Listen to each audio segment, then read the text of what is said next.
Imagine reading the diary of a man who wanted nothing more in life than to be smart.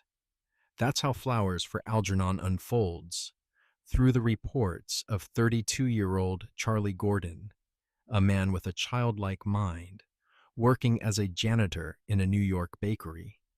Charlie has no memory of his parents, barely recalls a sister, and spends his nights at a special school for adults with learning disabilities. There, under the gentle guidance of his teacher, Alice Kinnian, he learns to piece letters into words. And it is Alice who one day leads him to two scientists, Professor Niemer and Dr. Strauss, men on the brink of an astonishing medical breakthrough. They've already tested their experiment on a lab mouse named Algernon, who now races through mazes with uncanny intelligence. Their next step, a human subject. Alice recommends Charlie, her most eager, most determined student. Charlie agrees, full of hope. For as long as he can remember, he's dreamed of being smart. He undergoes the risky surgery and begins keeping his progress reports. At first, his writing is riddled with errors, his tests humiliating failures. Even Algernon beats him in every maze. But then, something begins to change. His sentences grow clearer, his thoughts sharper. One March morning, he outpaces Algernon in the maze for the first time. By April, Charlie has advanced so far that Alice tutors him privately. He solves problems the bakery workers can't. He starts to realize those friends who laughed with him were really laughing at him. With intelligence comes anger, suspicion, and painful memory. His childhood resurfaces. A mother who beat him, denying his disability. A father who tried and failed to protect him. A sister who despised him. For the first time, Charlie sees the world not through the haze of innocence, but with brutal clarity. His mind races ahead.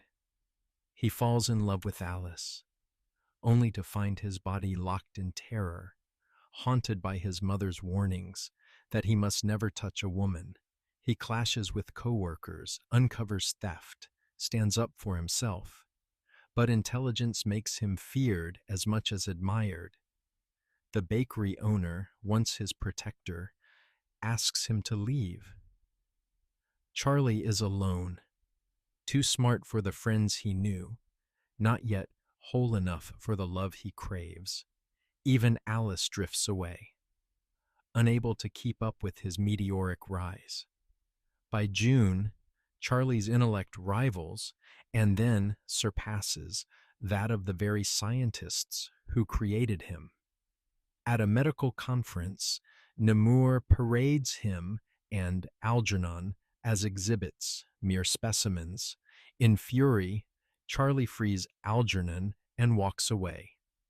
He isn't a creation, he's a man, but brilliance comes with its own curse. Algernon begins to deteriorate, faltering in his mazes, lashing out in confusion. Charlie makes a chilling discovery. The experiment was flawed. His own genius will collapse, just as Algernon's has. In August, Charlie reaches the height of his powers, publishing research that predicts his inevitable decline. In September, Algernon dies. Charlie buries him tenderly in the yard, marking the grave with wild flowers. Soon after, the regression begins. Memories blur. Words slip away. He visits his family one last time. A mother lost to dementia. A sister hardened by years of resentment, but softened now by pity. He promises to help while he can. His love with Elise flickers briefly to life, now that the fearful child Charlie inside him loosens his grip. But as his intellect fades, so too does his dignity. He drives Alice away, unable to bear being reminded of what he's lost. By November, his writing is as broken as in his first reports.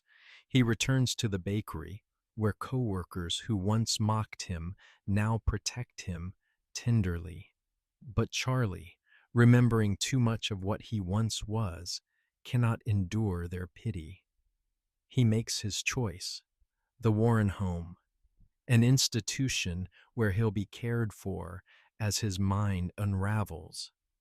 Before leaving, he writes a final, heartbreakingly simple note. He asks Alice, and us, the readers, for just one thing. Please, put some flowers on Algernon's grave.